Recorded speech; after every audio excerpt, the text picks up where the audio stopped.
McVay's high-powered Rams offense was held to 3 points in last month's Super Bowl loss. And yesterday, McVay blamed himself. He told Pro Football Talk that he needed a, quote, better contingency plan in the game. He also joked that he's gone from boy wonder to boy blunder. The Rams had just 160 yards on offense in the game. So, Shannon, do you like those quotes from McVay? Well, I like the fact that he owned up to it.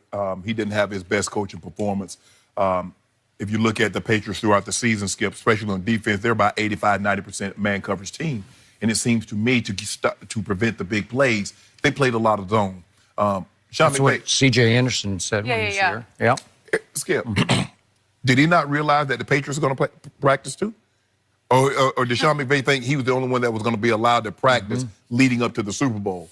But here's the thing, is that what makes the Patriots so good is their in-game adjustments. They find out what you're doing, and then they start to attack that weakness. Sean, okay, fine. You have routes called to attack man. You see they're not playing a man coverage. They're playing zone. You had no plays in to attack zone coverage? Boy wonder this, boy, oh boy. I mean, that's common knowledge, Skip. You go into a game expecting one thing because you can't practice, Skip. You be out there practicing for 10 hours. Alex Gibbs used to always tell us, who's our offensive line coach, a damn good one, I might add. He's like, we're not going to chase ghosts. We don't have 15 hours a day to practice. This is what they do. This is when they do it. If they don't do these things, let's get back to the line of scrimmage. John, don't turn it over.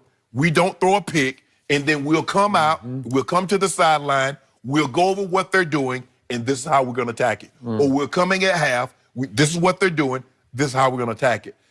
It's hard for me to fathom that I watched an entire game in the Super Bowl, and it seems to me the Rams made no adjustment offensively to attack what the Patriots were doing defensively. I'm glad that he owned up to it, but I'm disappointed with someone as smart as he is was unable to come up with a game plan to at least combat some of the things that they were doing. That's very, very disappointing. No, I don't want to hear that.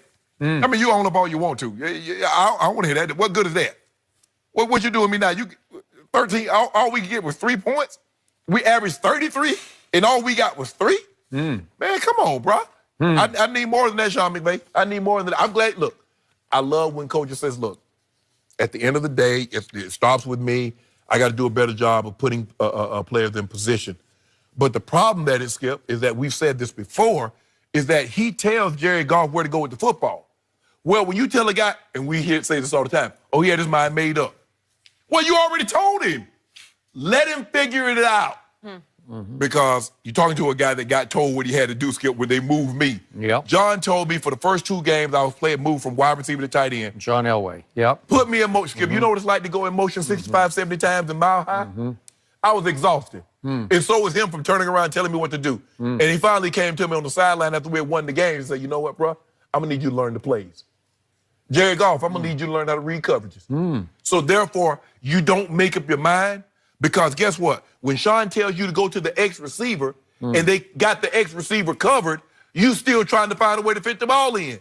Well, the Z or the Y might be wide open, or the H.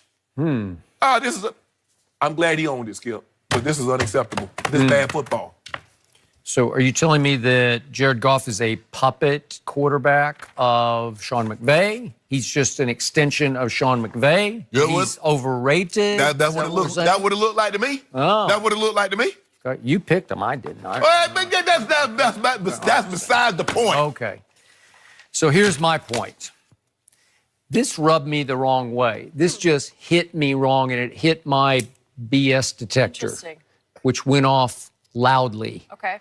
Because it felt like some slick verbal sleight of hand on the part of the boy wonder, boy blunder coach who's trying to talk his way out of any blame for this, because to me, between the lines, he's actually pointing fingers at his offensive players, starting with his quarterback, by saying, oh, McVay castigated himself for not preparing Jared Goff better. But he missed this throw, and if he'd done this and done that, and by the way, it was supposed to be the 5th play of the game, and we looked for it, we couldn't find it. I don't know what it is. I don't know what he's talking about. Because I tried to look at it, Skip, and it wasn't quarters coverage. It's what I would call a cloud coverage because it's cloudy on one side of the field and it's kind of open on this side of the field.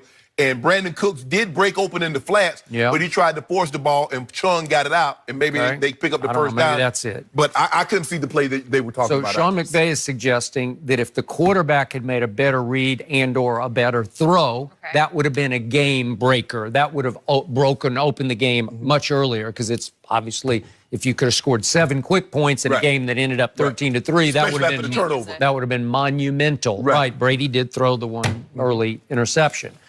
To me, my takeaway from this is, and what I would want to hear from him, is that Sean McVay's defense and his defensive coordinator played, they were good enough to win that football game by far. In fact, I can make a case it was one of the all-time greatest defensive efforts in the history of the Super Bowl, given what you were up against on the other side, right? Yes. Up against a Tom Brady who threw for 505 yards in the previous Super Bowl against the Philadelphia Eagles' top 5 defense, right? Yep. To do that number on Tom Brady was highly impressive, and it got wasted by the fact that McVay just looked lost. He did. Because his quarterback looked lost. So who's more to blame, the coach or the quarterback? Is he trying to point a finger? My quarterback just didn't make enough throws. Well, okay, you're trying to, it's like damning with faint praise.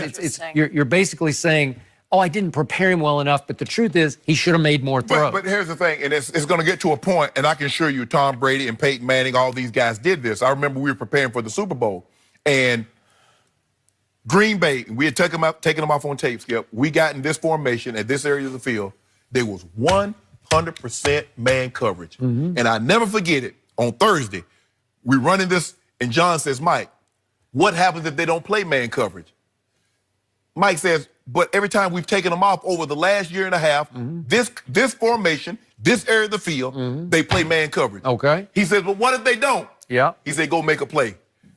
You know what the play was? The play was? The helicopter play. Really? Yes. Oh, well, he went and made a play. At some point in time, Jerry Goff, we expect... Did they play zone? They played zone. They did? They did. Because if they had played man coverage, Shannon Sharpe would have got it. Really? Yeah. Well, who's to say you would have beaten your man? Oh, Leroy. I was going to say Leroy Butler. Leroy and Pride didn't want any of that. Leroy Butler's a Hall of Famer. He could possibly get in, but they didn't want to see O'Shea Sharpe. Okay. But anyway, at some point in time, Jerry Goff, I understand. This is where you're supposed to go with the ball. This is the coverage that you might think you're going to get. If that coverage does not happen, that guy is not open, go make a play. I don't want to hear any of this from Sean McVay. Skip, they lost 13-3. All I want to hear is, we lost. I tip my cap because we got outplayed and outcoached. On the defensive side of football, we got outplayed. We got outcoached. But the other guy, we did a number on him. Until the GOAT cracked the code. Don't do that. He cracked the code. No, he didn't crack nothing. On schedule. He didn't crack nothing. Another fourth quarter game winning drive. Why didn't they give him another one? How do you keep doing that? I'm just trying to figure out why he didn't win the MVP. He cracked the code. Well, who said he should have been the MVP? This guy did. No, he shouldn't. Who made the throw of the game? What was the play of the game? One throw. 29 yards. Now it's 13-3. That's my point. Okay. That's my point. No, that's my point. Hold on, if you don't mind me asking, if he doesn't make that throw, guess what the score is going to be? 6-3. Yeah. Okay. It's 6 more than 3, so they still win. That was it. That was the play. That's not it. Yep.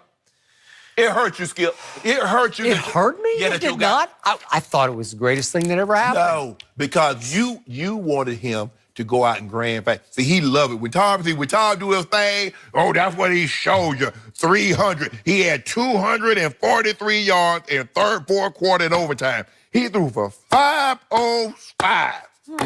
He threw for 260. Who won? Who won? The Patriots. Who won? Who came to your restaurant? The Patriots. Oh, yes, they did. It's went on Coach Belichick. The greatest defensive mind, the greatest head coach, the greatest defensive head coach. The guy who gave up 41 to Philadelphia. He gave up 13 last week. A month ago. Well, thanks to the boy blunder. It's interesting you bring up the MVP, what could have been. But what about the NBA? James Harden take command of that MVP race last night. He's doing something special. We'll discuss next.